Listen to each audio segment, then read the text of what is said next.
மீட்பரும் இரட்சகருமாகிய இயேசு கிறிஸ்துவின் இனிதான நாமத்திலே மறுபடியுமாக இந்த மாலை வேளையிலே உங்களை நான் வாழ்த்துகிறேன். கர்த்தர் நல்லவர். நம்முடைய நாட்களோடு இன்னொரு மாதத்தையும் கர்த்தர் கூட்டி கொடுத்து இந்த இரண்டாவது மாதத்தினுடைய முதலாவது வாரத்தில் ஆண்டவருடைய சமூகத்தில் நின்று கர்த்தரை துதிப்பது நமக்கு கிடைத்த ஒரு பெரிய பாக்கியம். ஆராதனையில் நம்மோடு கூட இடைப்பட்ட கர்த்தர் இந்த மாலை வேளையில் நம்முடைய வார்த்தையின் மூலமாக நம்மோடு கூட கர்த்தர் பேசுவாராக. ஆதியாகமம் 13வது அதிகாரம் 14 முதல் 18 வசனங்களை நாம் வாசிக்க கேட்போம். ஆதியாகமம் 13வது அதிகாரம் 14 முதல் 18 வசனங்கள். லோத்து ஆபிராமை விட்டு பிரிந்த பின்பு கர்த்தர் ஆபிராமை நோக்கி உன் கண்களை ஏறெடுத்து நீ இருக்கிற இடத்திலிருந்து வடக்கேயும் தெற்கேயும் கிழக்கேயும் மேற்கேயும் நோக்கி பார். நீ பார்க்கிற இந்த பூமி முழுவதையும் நான் உனக்கும் உன் சந்ததிக்கும் என்றைக்கும் இருக்கும்படி கொடுத்து உன் சந்ததியை பூமியின் தூளை போல பெருக பண்ணுவேன். ஒருவன் பூமியின் தூளை எண்ண கூடுமானால் உன் சந்ததியும் எண்ணப்படும். நீ எழுந்து தேசத்தின் நீளமும் அகலமும் எம்மட்டோ அம்மட்டும் நடந்து திரி, உனக்கு அதை தருவேன் என்றார். அப்பொழுது ஆபிராம் கூடாரத்தை பெயர்த்து கொண்டு போய் எப்ரோனில் இருக்கும் மம்ரேயின் சமபூமியில் சேர்ந்து குடியிருந்து அங்கே கர்த்தருக்கு ஒரு பலிபீடத்தை கட்டினான். அல்லேலூயா. ஏறெடுத்து பார்க்கிற கர்த்தருடைய பிள்ளை. நான் காலையில் சொன்னேன், லோத்தும் ஏறெடுத்து பார்த்தான், ஆபிரகாமும் ஏறெடுத்து பார்த்தான். 2 பேர் பார்த்த பார்வைக்கு வித்தியாசம் உண்டு. ஆபிரகாம் லோத்தினிடத்தில் சொல்கிறார், லோத்தினுடைய வேலைக்காரர்களுக்கும் ஆபிரகாமுடைய வேலைக்காரர்களுக்கும் வாக்குவாதம், பிரச்சனை வந்துருச்சு. ஆபிரகாம் சொல்றார், அப்பா நாம் சகோதரர்கள், நமக்குள்ளே வாக்குவாதம் வேண்டாம். நீ வலதுபுறம் போனால் நான் இடதுபுறம் போகிறேன், நீ இடதுபுறம் போனால் நான் வலதுபுறம் போகிறேன் என்று சொன்ன பொழுது லோத்து ஏறிட்டு பார்க்கிறான். 10வது வசனத்தை வாசிங்க. 13வது அதிகாரம் 10வது வசனத்தை வாசிங்க. அப்பொழுது லோத்து கண்களை ஏறெடுத்து பார்த்து யோர்தான் நதிக்கு அருகான சமபூமி முழுவதும் நீர்வளம் பொருந்தினதா இருக்க கண்டான். கர்த்தர் சோதோமையும் குமாராவையும் அழிக்கும் முன்னே சோவாருக்கு போகும் வழி மட்டும் அது கர்த்தருடைய தோட்டத்தை போலவும் எகிப்து தேசத்தை போலவும் இருந்தது. ஆபிரகாம் சொன்னோன்னு லோத்து ஏறெடுத்து பார்த்து தெரிந்து கொண்டு பிரிந்து போயிட்டார். இப்போ ஆபிரகாம் சொன்ன வார்த்தையின்படி லோத்து இடதுபுறம் போனா ஆபிரகாம் வலதுபுறம் போகணும், அல்லது லோத்து வலதுபுறம் போயிருந்தா ஆபிரகாம் இடதுபுறம் போயிருக்கணும். ஆனா அப்படி ஒரு காரியம் நடக்கல. என்ன நடக்குது நீங்க பாத்தீங்கன்னா 14வது வசனத்துல பாருங்க, லோத்து ஆபிரகாமை விட்டு பிரிந்த பின்பு கர்த்தர் ஆபிரகாமை நோக்கி. ஒரு ஆமென் சொல்லுங்களேன். எப்ப பிரிய வேண்டியது பிரியுதோ அப்பதான் கர்த்தர் பேச ஆரம்பிக்கிறார். இந்த 2வது மாத்திரம் நம்முடைய வாழ்க்கையில எதெல்லாம் கர்த்தருக்கு விருப்பம் இல்லையோ அதெல்லாம் நம்மை விட்டு பிரிந்து விட நாம் அனுமதிக்கும் போது கர்த்தர் நம்மோடு கூட பேச ஆரம்பிப்பார். ஆபிரகாம் நினைச்சது, நீ வலதுபுறம் போனா நான் இடதுபுறம் போறேன், நீ இடதுபுறம் போனா நான் வலதுபுறம் போறேன், இப்படிதான் சொன்னார். ஆனா 14வது வசனத்துல நீங்க பார்க்கும் பொழுது கர்த்தர் ஆபிராமை நோக்கி உன் கண்களை ஏறெடுத்து நீ இருக்கிற இடத்தில் எங்கே போக வேண்டாம், இருக்கிற இடத்திலிருந்து வடக்கேயும் தெற்கேயும் கிழக்கேயும் மேற்கேயும் 4 திசையும் கர்த்தர் பார்க்க சொல்றார். ஒரு ஆமென் சொல்லுங்களேன். அவன் நினைச்சது ஒரு புறம் தான், கர்த்தர் சொல்றாரு 4 புறமும் நோக்கிப்பார். பார்த்துட்டு சொல்றாரு, நீ பார்க்கிற இந்த பூமி முழுவதையும் உனக்கு மாத்திரம் இல்ல, உன் சந்ததிக்கு நான் தருகிறேன். அல்லேலூயா. நல்ல கவனிங்க. கண்களை நான் காலையில் சொன்னேன், எவ்வளவு நேர்பார்வையா நமக்கு இருந்தாலும் நமக்கு ஆண்டவர் ஒரு தேசத்தை தருவேன்னு வாக்கு பண்ணிட்டாருன்னு வச்சுக்கோங்களேன். அந்த தேசத்தை பார்த்தோம்னா ஒரு கிலோமீட்டர் தான் நம்மளால பார்க்க முடியும், எவ்வளவு கண் நல்ல பார்வை இருந்தாலும். ஆனால் கர்த்தர் அவ்வளோ அப்படிதான் கண்ணை நமக்கு படைச்சிருக்கிறார். ஆனால் இன்னொரு காரியத்தை நீங்கள் பார்ப்பீர்கள், ஆனால் வானத்தை அண்ணாந்து பார்த்தா கோடிக்கணக்கான மைல் தூரத்தில் உள்ள நட்சத்திரத்தை உடனே நம்மளால பார்க்க முடிகிறது. நம்ம தேசத்தை கண்டால் நேராக இப்படி பார்த்தா 1 கிலோமீட்டர் தான் பார்க்க முடியுது. ஆனால் கண்களை வானத்துக்கு நேராக ஏறெடுத்து பார்த்தால் பல கோடிக்கணக்கான மைல் தூரம் உள்ள நட்சத்திரத்தை சின்னதாக தான் நமக்கு தெரியுது, ஆனால் தெளிவாக நம்மால் பார்க்க முடிகிறது. ஆண்டவர் சொல்லுகிற காரியம் என்ன தெரியுமா? வானத்தை நேராக உன் கண்களை ஏறெடுத்து பார்ப்பாயானால் உன்னோடு கூட இடைப்படுகிற தேவனை நீ பார்க்க முடியும். உன்னோடு இடைப்படுகிற கர்த்தருடைய சத்தத்தை நீ என்ன பண்ண முடியும்? கேட்க முடியும். சரி, இந்த கண்களை ஏறெடுப்பவனுடைய குணாதிசயம், இந்த கண்களை வானத்துக்கு நேராக ஆண்டவருடைய சமூகத்துக்கு நேராக ஏறெடுத்து பார்க்கனுடைய குணாதிசயத்தை 2 காரியங்களை நான் காலை வேளையில் உங்களோடு கூட பேசினேன். முதலாவது, கண்களை தேவனுக்கு நேராக அல்லது வானத்துக்கு நேராக ஏறெடுத்து பார்ப்பவன் உறவை சீர்படுத்துகிறவனாய் இருப்பான். அல்லேலூயா. அதை விரிவாக சொல்ல எனக்கு நேரம் இல்லை, நான் கடந்து போகிறேன். 2வது, கண்களை ஏறெடுத்து பார்ப்பவன் தேவனை விசுவாசிப்பவன். ஒரு ஆமென் சொல்லுங்களேன். ஆபிரகாமுடைய வாழ்க்கையில கண்களை ஏறெடுத்து பார்த்த 5 காரியங்களை குறித்து வேதத்தில் எழுதப்பட்டு, அதில் 2 காரியத்தை தான் காலையில் பேசினேன். இந்த மாலை வேளையில் 3வது காரியத்தை பார்க்கலாம். ஆதியாகமம் 18வது அதிகாரம் 2வது வசனம். ஆதியாகமம் 18வது அதிகாரம் 2வது வசனம். தன் கண்களை ஏறெடுத்து பார்க்கும்போது இதோ 3 புருஷர் அவனுக்கு எதிரே நின்றார்கள். அவர்களை கண்டவுடனே அவன் கூடார வாசலில் இருந்து அவர்களுக்கு எதிர்கொண்டு ஓடி தரை மட்டும் குனிந்து. அல்லேலூயா. கண்களை ஏறெடுத்து பார்த்தபோது எதிரே நின்றவர்கள் அவன் கண்ணுக்கு தெரிந்தார்கள். ஆமென் சொல்லுங்களேன். எதுக்காக தெரியுமா? 3வது குணம் என்ன தெரியுமா? கண்களை ஏறெடுத்து பார்ப்பனுடைய 3வது குணாதிசயம் உபசரிக்கிறவனாய் இருப்பான். ஆமென் சொல்லுங்களேன். இப்ப நல்லங்க, எதிரே நிற்கிறார்கள் என்றால் அர்த்தம் என்ன அப்படின்னு சொல்லி பார்ப்போமானால் அவனுக்கு முன்பாக நிற்கிறார்கள். அல்லேலூயா. அடுத்த வசனம் சொல்லுகிறது, அவர்களுக்கு நேராக ஓடினான். மேலே பார்வை உள்ளவன் வானத்தை பார்க்கிறான், விருந்தாளிகளை எங்கே பார்க்கிறான் என்று சொன்னால் தூரத்தில் அல்ல, பக்கத்திலே பார்க்கிறான். அல்லேலூயா. யாரை தான் உபசரிக்க வேண்டுமோ அந்த உபசரிக்க வேண்டியவர்கள் யார் என்று அவனுக்கு தெரியாது.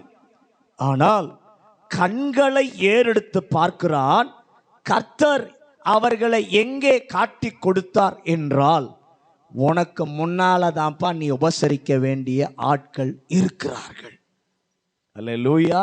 உனக்கு பக்கத்துல தான்ப்பா இருக்கிறாங்க. கண்களை ஏறெடுத்து பார்ப்பவன் யாராய் இருப்பான் என்றால் உபசரிக்கிறவனாய் இருப்பான். அந்த கீழே உள்ள வசனத்தை நீங்க வாசித்து பார்த்தீங்கன்னா, வீட்டில் போய் வாசித்து பாருங்க. ஆண்டவர் பல காரியங்களை உங்களுக்கு என்ன பண்ணுவார்? வெளிப்படுத்துவார். இப்ப நல்ல கவனிங்க, அந்த உபசரிக்க வேண்டிய ஆட்கள் யார் என்று சொல்லி ஆபிரகாமுக்கு என்ன பண்ணாது? தெரியாது. ஆபிரகாம் சாதாரணமான ஆள் இல்லை. ஆமென் சொல்லுங்களேன். ஏனென்று சொன்னால் அதாவது பல நூற்றுக்கணக்கான வேலைக்காரர்கள் ஆபிரகாமுக்கு இருக்கிறாங்க. நமக்கோடு அப்படி ஒரு ஐஸ்வர்யம் மட்டும் இருந்துச்சுன்னு வச்சுக்கோங்களேன், நமக்கு கண்ணும் தெரியாது மண்ணும் தெரியாது. ஆபிரகாமை போல நமக்கு மட்டும் ஒரு ஐஸ்வர்யம், அவருக்கு எல்லா வசதி வாய்ப்புகள் இருக்கு, ஆஸ்தி இருக்கு, வேலைக்காரர் இருக்காங்க. நமக்கு மட்டும் அப்படி ஆண்டவர் கொடுத்து நிறைய கொடுத்து வேலைக்காரர்லாம் இருந்தாங்கன்னு வச்சுக்கோங்களேன், நமக்கு கண்ணே தெரியாது. இப்போ இருக்கும்போதே கண்ணு தெரியாத, பூமிக்கு மேலே நடக்கிறோமா எங்கே நடக்கிறோன்னு தெரியாத போயிட்டு இருக்கோம். இவ்வளோ பெரிய ஆசீர்வாதம் வந்துருச்சுன்னு வச்சுக்கோங்களேன், வானத்தில் தான் மிதப்போம். ஆனால் நல்ல கவனிங்க,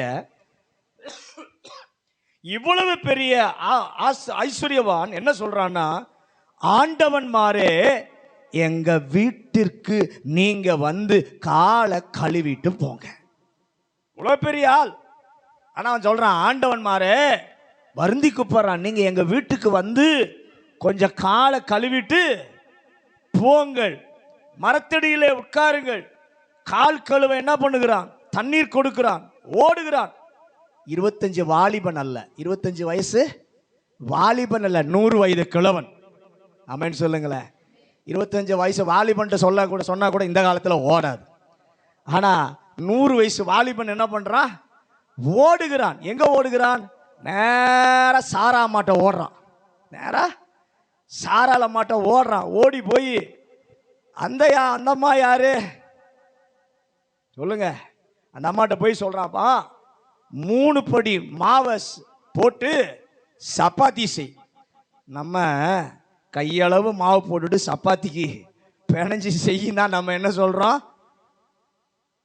என்னால முடியாது, நீங்க செய்யுங்க, யாராவது உதவி பண்ணுங்க. ஆனா இவர் அம்மாட்ட கிட்டத்தட்ட 90 வயசு பாட்டி. அந்த அம்மாட்ட போய் என்ன சொல்றாரு? 3 படி மாவு போட்டு சப்பாத்தி செய். நான் யோசித்து பார்த்தேன், 100கணக்கான வேலைக்காரர் இருக்கிறாங்க, அப்படித்தானே? அப்பா சப்பாத்தி செஞ்சு கொண்டு வானா என்ன பண்ணியிருப்பான்? கொண்டு வந்திருப்பான். டேய் இங்க வாடா, பேர் சொல்லி கூப்பிட்டு சப்பாத்தி செஞ்சு சீக்கிரம் கொண்டு வாடானா என்ன பண்ணியிருப்பான்? கொண்டு வந்திருப்பான். சாரால் கிளவிட்ட போய் சொல்றான், 3 படி மாவு போட்டு செய்யுமான்னு சொன்னோடனே அந்த அம்மாவும் உடனே கீழ்ப்படிஞ்சாங்க. அந்த அம்மாவும் இந்த காலத்தில் இருக்கிற மனைவிமார் 10 தடவை சொன்னாலும் என்ன பண்ண மாட்டாங்க, காதே கேட்காத மாதிரி இருப்பாங்க. ஆனால் அவரு வயசானவர் கிளவிட்ட சொல்றாரு, 3 படி மாவு போட்டு சப்பாத்தி செய்யணும்னா அந்த அம்மா என்ன பண்றாங்க? செய்யறாங்க. அதோட இவர் நிறுத்தினாரா? நேரா ஓடுறாரு. எங்க? மந்தைக்கு ஓடுறாரு. அங்க போய் என்ன பண்றாரு? கண்ணுக்குட்டியை பிடிச்சு செய்து கொண்டு வருகிறார். ராமன் சொல்லுங்களேன். செய்து கொண்டு வந்து இப்ப சப்பாத்தி எல்லாம் முன்னாடி வச்சு, சப்பாத்தி எல்லாம் சாப்பிடுங்க, கண்ணுக்குட்டி வச்சிருக்கிறேன் ஆயத்தம் பண்ணி, என்ன பண்ணுங்க? சாப்பிடுங்க. அந்த உபசரிப்பு தான் வாக்குத்தத்தம் நிறைவேற அவனுக்கு உதவி செய்தது. எத்தனை பேர் ராமன் சொல்றீங்க? உபசரிப்பு என்று சொல்வது கிறிஸ்தவ வீடுகளை விட்டு இன்றைக்கு வெளியே மெல்ல மெல்ல போய்கொண்டிருக்கிறது. ஆமென் சொல்லுங்களேன். ஒரு காலத்தில் நல்லா உபசரிச்ச குடும்பங்கள் எல்லாம் இன்னைக்கு உபசரிப்புன்னு என்னன்னு கேள்வி கேட்கிற நிலைமையில கிறிஸ்தவ குடும்பங்கள் என்ன பண்ணி கொண்டிருக்கிறது? போய்கொண்டிருக்கிறது. உபசரிக்க வேண்டியவர்கள் எங்கே இருக்கிறார்கள் தெரியுமா? தூரத்தில் இல்லை, உனக்கு முன்னால இருக்கிறாங்க. ஒரு ஆமென் சொல்லுங்களேன். ஹல்லேலூயா. கண்களை ஏறெடுத்து பார், நீ கர்த்தரை நோக்கி பார்ப்பாயானால் நீ உபசரிக்க வேண்டிய ஆட்களை உன் பக்கத்திலே கர்த்தர் கொண்டு வந்து இருப்பார். ஹல்லேலூயா. கர்த்தர் காட்டி தருவார். இன்று ஏன் உபசரிக்க வேண்டிய ஆட்கள் யார் என்று நமக்கு தெரியவில்லை? நம் கண்கள் மேலே பார்க்கவில்லை. நம்முடைய கண்கள் சுத்தி சுத்தி எதை இன்னைக்கு பார்த்துக்கிட்டு இருக்குன்னா, பணத்தை பார்க்குது, பொருளை நம்முடைய கண்கள் என்ன பண்ணுது? சுத்தி சுத்தி பார்க்குது. ஆஸ்தியை பார்க்குது, அந்தஸ்தை பார்க்குது. பார்க்க வேண்டிய இடத்தை நம்முடைய கண்கள் பார்க்காததுனால உபசரிக்க வேண்டிய ஆட்கள் யார் என்று நமக்கு என்ன பண்ணவில்லை? தெரியவில்லை. ஒரு மனிதன் உண்மையாய் தேவனை நோக்கி அவன் பார்ப்பானானால் அவன் யார் என்று சொன்னால் உபசரிக்க வேண்டியவர் ஆட்களை கர்த்தர் அவனுக்கு காட்டி கொடுப்பார். தேவன் கொடுத்த வாக்குத்தத்தம் உங்களுடைய வாழ்க்கையில நிறைவேறணுமா? உபசரிக்க வேண்டிய ஆட்களை நீங்கள் உபசரிக்கிறவர்களாய் இருக்க வேண்டும். தேவனுடைய பாதத்தை, தேவனுடைய பிரசன்னத்தை, ஆண்டவருடைய முகத்தை யாரெல்லாம் ஏறெடுத்து பார்க்கிறார்களோ அவர்களுக்குள்ளே ஆண்டவர் என்ன குணத்தை வைக்கிறார் என்று சொன்னால் உபசரிக்கிற குணத்தை வைக்கிறார். நம்முடைய நாட்டினுடைய நம்ம தமிழ்நாட்டினுடைய பெரிய பாரம்பரியம் என்னன்னா, வந்தவங்களுக்கு என்ன பண்ணுவோம், வந்த உடனே. ஆனால் அது கூட இன்னைக்கு கிடையாது. தண்ணி குடிக்கிறீங்களான்னு கூட என்ன பண்ணுறது இல்லை, கேட்கறது. ஆனால் ஒரு காலத்தில் நீங்கள் முன்னெல்லாம் பார்த்தீங்கன்னா, கொஞ்சம் ஆண்டுகளுக்கு முன்னாடியெல்லாம் கிராம சைடுக்கெல்லாம் போனீங்கன்னு வச்சுக்கோங்களேன், சாப்பிடாம உங்களை வெளியே விட மாட்டாங்க. தண்ணி கொடுத்து உட்கார வச்சு உடனே அவங்ககிட்ட இருக்கிறத அடித்து என்ன பண்ணுவாங்க, சாப்பாடு செய்து. ஏன்னா அனுபவிச்சேன் நான் அதெல்லாம். போனால் விட மாட்டாங்க, நல்லா சாப்பிட்டேன்னா அவங்களுடைய நோக்கம் என்ன, நம்ம வீட்டுக்கு வந்தவங்கள நல்லா உபசரித்து என்ன பண்ணணும், அனுப்பணும். அப்படியெல்லாம் இருந்த நாட்கள் உண்டு. ஆனால் இன்றைக்கு அந்த அனுபவமே போயிடுச்சு. ஏன்னா கண்களை நாம் வானத்துக்கு நேராக, அவருக்கு நேராக நம்முடைய கண்கள் ஏறெடுக்கப்படவில்லை. சுற்றி நடக்கிற பார்த்துக்கிட்டு இருக்கு. பணம் சம்பாதிக்கணும், பொண்ணை சம்பாதிக்கணும், பொருட்களை சம்பாதிக்கணும்னு அதன் மேலேயே நம்முடைய கண்கள் போய்கொண்டிருப்பதினாலே உபசரிக்க வேண்டிய ஆட்கள் யார் என்று நமக்கு என்ன பண்ணல, தெரியவில்லை. அவன் வீட்டிற்கு ஆண்டவர் யார் தேவனை நோக்கி பார்க்கிறவர்களா, ஏறெடுத்து பார்க்கிறவர்களா இருக்கிறாங்களோ அவங்க வீட்டுக்கு உபசரிக்க வேண்டிய ஆட்களை கர்த்தர் கொண்டு வருவார். பக்கத்தில் பார்த்து சொல்லுங்க, நீங்க தேவனை நோக்கி பார்க்கிற, ஏறெடுத்து பார்க்கிற நபராக இருந்தால் உபசரிக்க வேண்டிய ஆட்களை உங்க வீட்டுக்கு கொண்டு வருவார். ஒரு சம்பவத்தை ஆபிரகாமை குறித்து இப்படி சொல்லுவாங்க. என்னன்னா, ஆபிரகாமுக்கு ஒரு பழக்கம் இருந்துச்சான். சாப்பிடுவதற்கு முன்னால 2 பிளேட்டில் சாப்பாடு போடுவாராம். 2 பிளேட்டில் சாப்பாடு போடுவாராம். ஒரு பிளேட் யாருக்கு, அவருக்கு. இன்னொரு விருந்தாளிக்கு.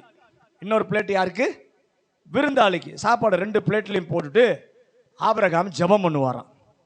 என்ன ஜெபம் பண்ணுவாராம், இன்றைக்கு உமக்கு பதிலாக என்னோடு கூட உட்கார்ந்து அல்லது அமர்ந்து சாப்பிட ஒரு ஆளை அனுப்பும் என்று சொல்லி டெய்லி என்ன பண்ணுவாரா, ஜெபம் பண்ணுவாராம். அப்போ ஜெபம் பண்ணும்போது சாப்பிட்றதுக்கு என்ன பண்ணுவாங்களா, ஆட்கள் வருவார்களாம். ஒரு நாள் ஆபிரகாம் உட்கார்ந்தாராம். உட்கார்ந்துட்டு, ஒருவன் ஆண்டவரே உமக்கு பதிலாக என்னோடு கூட உட்கார்ந்து சாப்பிடுகிற ஆளை அனுப்பும் என்று சொல்லி ஜெபித்த போது ஒரு ஆள் வந்தாராம். ஆபிரகாம் கூப்பிட்டு உட்கார வைத்து விட்டு சாப்பிட ஆரம்பித்த முன்பு சொன்னாராம், ஜெபம் பண்ணிட்டு சாப்பிடு, ஜெபம் பண்ணிட்டு சாப்பிடு அப்படின்னு சொல்லி சொன்னோன்னா அவனுக்கு ஒன்றும் புரியலை. என்னடா ஜெபம் பண்ணிட்டு சொல்லி சாப்பிட்றேன், அவனுக்கு ஒன்றும் புரியலை. அதாவது உனக்கு ஆகாரம் கொடுத்த ஆண்டவருக்கு நன்றி சொல்லி சாப்பிடு. அவன் சொன்னா, நான் ஜெபம் எல்லாம் பண்ண மாட்டேன், நான் ஜெபம் எல்லாம் பண்ண மாட்டேன், சோறு தரையா சாப்பிட்டு போகிறேன், சோறு தரையா சாப்பிட்டுட்டு போகிறேன். ஆபிரகாம் சொன்னாராம், எழும்புடா, ஜெபம் பண்ணாத ஆளுக்கு சாப்பாடு கிடையாது, போ அப்படின்னாராம். அப்போ ஆண்டவர் கேட்டாராம், அப்பா வந்த ஆளுக்கு எத்தனை வயசு இருக்குன்னு நினைக்கிறேன்? ஒரு 50 வயசு இருக்கும் ஆண்டவரே. 50 வயசு வரைக்கும், இன்னைக்கு வரைக்கும் நான் அவனை பட்டினியே போடலை. இன்னைக்கு வரைக்கும் அவனுக்கு நான் என்ன பண்ணல, பட்டினியே போடலை. அவன் என்னிடம் சாப்பாடு கேட்டதும் இல்லை, சாப்பாடு தாருன்னு என்னிடத்தில் அவன் கேட்டதும் இல்லை. ஆனால் 50 வருஷமா நான் என்ன பண்ணுறேன், சாப்பாடு போடுறேன். ஆனால் நீ ஒருவேளை ஜெபம் பண்ணலை என்று துரத்தி விட்டுட்டியே, ஒருவேளை சாப்பாட்டுக்காக ஜெபம் பண்ணலைன்னு துரத்தி விட்டுட்டியே அப்படின்னு சொல்லி சொன்ன உடனே ஆபிரகாம் என்ன பண்ணாராம், தெருவா ஓடினாராம், தெருவா ஓடினாராம். இவர் ஓடி வர்றதை அவன் பார்த்துட்டான். அவன் ஏதோ பண்ற வரான்னு அவன் வேகமாக ஓடுறான். ஆபிரகாம் தொடர்ந்து போய் அவனை கட்டி பிடிச்சி சொன்னாரா, அப்பா என்னை மன்னிச்சிரு, 50 வருஷமா உனக்கு ஆண்டவர் என்ன பண்ணியிருக்கிறாரு, சோறு கொடுத்துருக்கிறாரு. ஜெபம் பண்ணலன்றதுக்காக ஒருவேளை கொடுக்கறதுக்கு போஷிக்க நான் உன்னை மறந்துட்டேன் அப்படின்னு, ஆகவே வாப்பான்னு வருந்தி கூப்பிடும்போது அவன் சொன்னானா, அவனுடைய ஆபிரகாமுடைய பாதத்தில் விழுந்து அவன் சொன்னானா, இப்படி ஒரு யெகோவா தேவன் போஷிக்க இருக்கிறாரா? 50 வருஷமா என்னை அவர் என்ன பண்ணியிருக்கிறாரு? போஷித்து இருக்கிறாரா அப்படின்னு சொல்லி அவன் சொன்னானா. நல்ல கவனிய, நம்ம தேவன் யார் தெரியுமா? உபசரிப்பவர். எத்தனை பேர் ஆமென் சொல்றீங்க?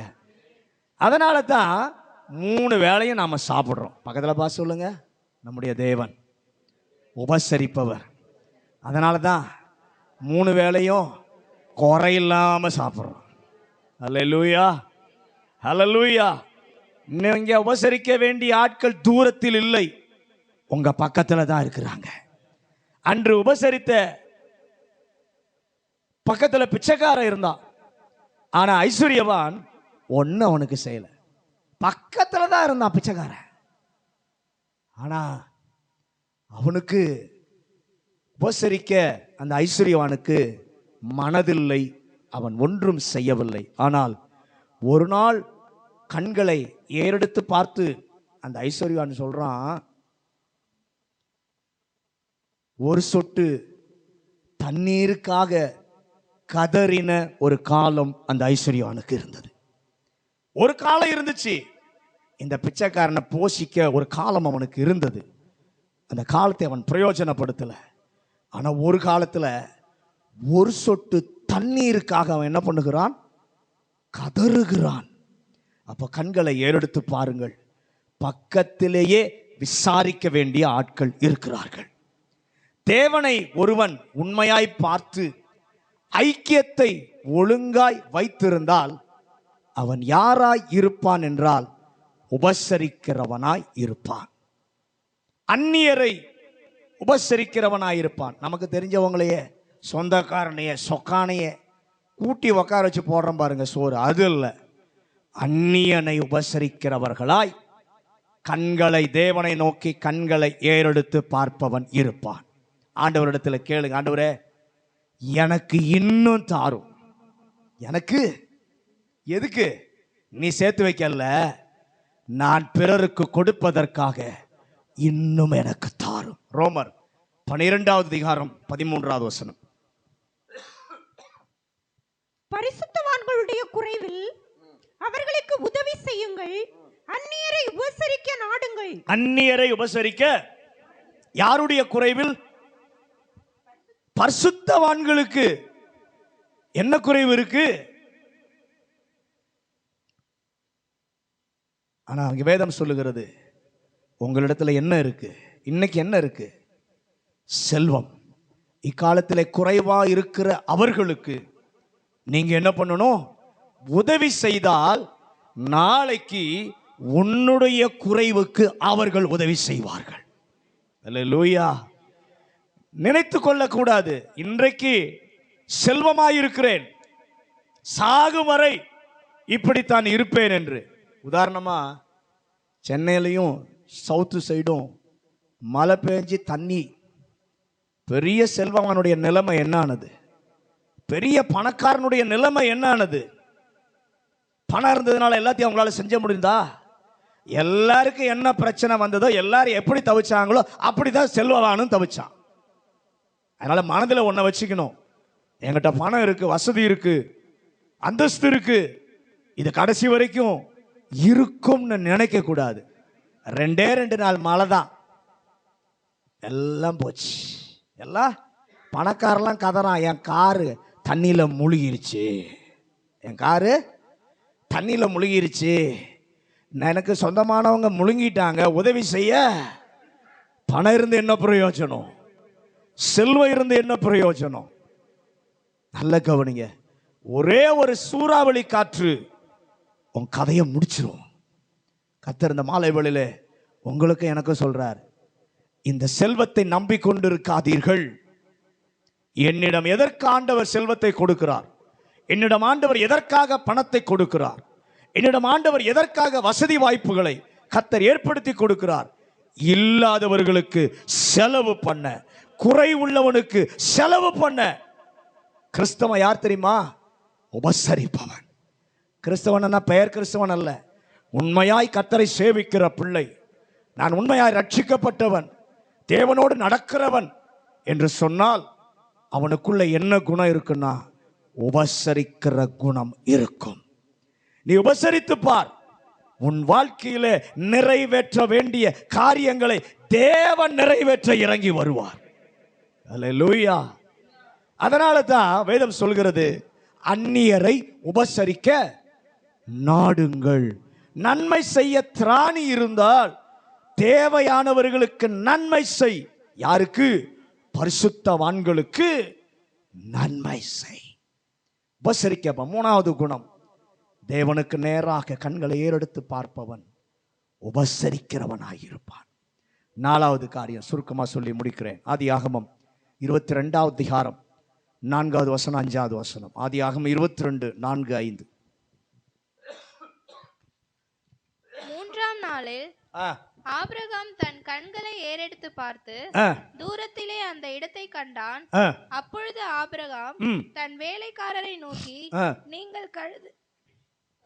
நீங்கள் கழுதையை நிறுத்தி இங்கே காத்திருங்கள், நானும் பிள்ளையாண்டானும் அவ்விடம் மட்டும் போய் தொழுது கொண்டு உங்களிடத்துக்கு திரும்பி வருவோம் என்றான். நல்ல கவனிங்க. நாலாவது, கண்களை ஏறெடுத்து பார்ப்பவன் யாரை விட்டு பிரிந்து ஆராதிக்க போக வேண்டும் என்று சொல்லி அவனுக்கு தெரியும். பக்கத்தில் பார்த்து சொல்லுங்க. கண்களை ஏறெடுத்து தேவனுக்கு நேராக ஏறெடுத்து பார்ப்பவனுக்கு யாரை விட்டு பிரிந்து போய் கர்த்தரை ஆராதிக்க வேண்டும் என்று தெரியும். நல்ல கவனிங்க. ஆண்டவர் ஆபிரகாம் இடத்துல சொல்லுகிறார், உன் மகனை பலி செலுத்து என்று சொன்ன உடனே தன்னுடைய மகனை கூட்டிக் கொண்டு விறகு, நெருப்பு, கட்டை, வேலைக்காரன், கழுதை எல்லாவற்றையும் கூட்டிக் கொண்டு வந்தார்கள். 3 நாள் பிரயாணம் நடந்து வருகிறார்கள். 3வது நாள் கண்களை ஏறெடுத்து பார்த்தான். தூரத்திலே தான் ஆராதிக்க வேண்டிய ஆராதனை இடம் இருக்கிறது. உடனே நின்று தன்னோடு வந்த கழுதைகளையும் மனிதர்களையும் அங்கே நிறுத்திவிட்டு அவன் சொல்லுகிறான், இங்கே நில்லுங்கள், நானும் பிள்ளையாண்டானும் போய் கர்த்தரை தொழுது கொண்டு வருகிறேன். அல்லேலூயா. தேவனை நோக்கி பார்க்கிற ஒரு மனுஷனுக்கு யாரை விட்டு பிரிந்து தான் ஆராதிக்க போக வேண்டும் என்று தெரியும். இந்த வேலைக்காரர்களை ஒருவேளை கூட அழைத்து கொண்டு போயிருந்திருப்பார், ஆனால் நிலைமை வேறு விதமாக முடிந்திருக்கும். ராமன் சொல்லுங்களேன். நிச்சயமா ஈசாக்கை கட்டி இருக்க முடியாது. நிச்சயமா ஈசாக்கை கட்டி இருக்க முடியாது, பலி செலுத்தி இருக்க முடியாது. வேலைக்காரர்கள் ஆபிரகாமோடு போராடி இருப்பாங்க. இந்த மகனை போய் சாகடிக்க போறீர, இந்த மகனை போய் பலி செலுத்த போறீர, எத்தனை வருஷம் கழிச்சு உனக்கு கொடுத்தார், அறிவில்லையா என்று சொல்லி அந்த வேலைக்காரர்கள் என்ன பண்ணியிருப்பாங்க? தடுத்திருப்பார்கள். ஈசாக்க ஆபிரகாம்னால என்ன பண்ணியிருக்க முடியாது, கட்டி இருக்க முடியாது. நம்முடைய வாழ்க்கையில கண்களை தேவனுக்கு நேராக ஏறெடுக்கிற பழக்கம் இருக்குமானால் நாம் யாரை விட்டு பிரிய வேண்டும் என்பது நமக்கு தெரியப்படுத்துவார். ராமன் சொல்லுங்களேன். ஹல்லேலூயா. ஒருவேளை அவர்கள் நமக்கு உதவி இருக்கலாம், ஒருவேளை அவர்கள் நமக்கு நன்மை செய்திருக்கலாம், ஆனால் எங்க நிறுத்தணுமோ அங்கே நிறுத்தி விட்டு தான் நாம் போக வேண்டும். பக்கத்தில் பார்த்து சொல்லுங்க. நம்ம சொந்தக்காரரோ நம்முடைய நண்பரோ உதவி கூட செஞ்சிருக்கலாம், ஒத்தாசை கூட பண்ணி இருக்கலாம், ஆனா எங்க நிறுத்தணுமோ அங்க நிறுத்திட்டு தான் நாம கர்த்தரை ஆராதிக்க போகணும். அல்லேலூயா. அவர்களை எந்த எல்லை வரை கொண்டு வர வேண்டுமோ அந்த எல்லை வரைக்கும் கொண்டு வந்து நிறுத்தி விடணும். ஆபிரகாம் செய்த காரியம் அதுதான். எல்லாத்தையும் எடுத்துக்கிட்டு வேலைக்காரர் கூட்டு வந்தான். கழுதையையும் வேலைக்காரரையும் எங்க நிறுத்தணுமோ அங்க நிறுத்திட்டார். கூட தான் கூட்டிட்டு போனார்.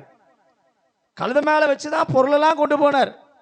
உதவியா தான் இருந்துச்சு, வேலைக்காரர்களுக்கு உதவியா தான் வந்தாங்க.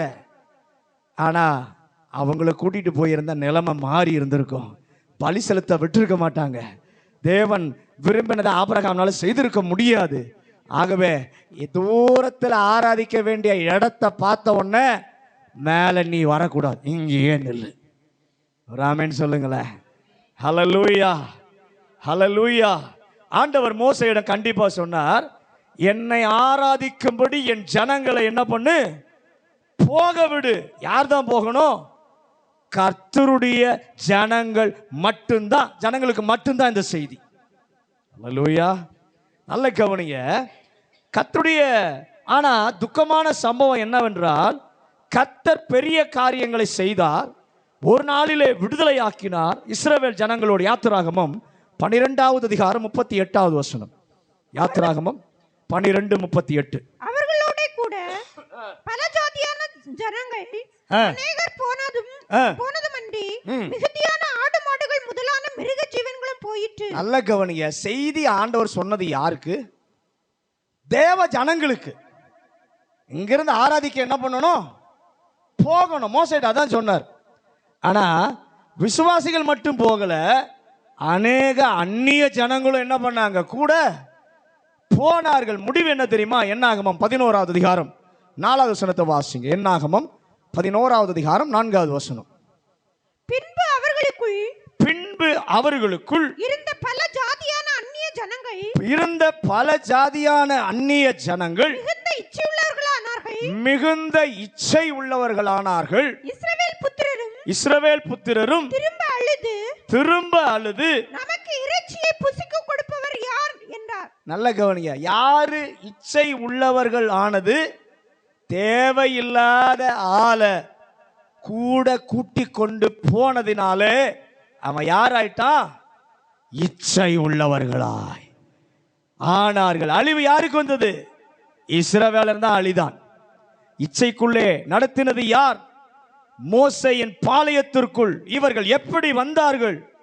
ஜனங்களை தேவன் பிரித்தெடுக்கும் போது அந்நிய ஜனங்களோடு கூட புறப்பட்டார்கள். அல்லேலூயா. அவர்கள் இச்சை உள்ளவர்களானார்கள். கர்த்தருடைய பிள்ளைகளாகிய நாம் நம்முடைய ஐக்கியங்களை கவனிக்க வேண்டும். ஒரு ஆமென் சொல்லுங்களேன். பக்கத்துல பார்த்து சொல்லுங்க, நம்முடைய ஐக்கியத்தை நாம் கவனிக்க வேண்டும். சிம்சோன் ஒரு பெரிய பலசாலி. அவனை குறித்து தேவன் பல பெரிய திட்டங்களை ஆண்டவர் வைத்திருந்தார்.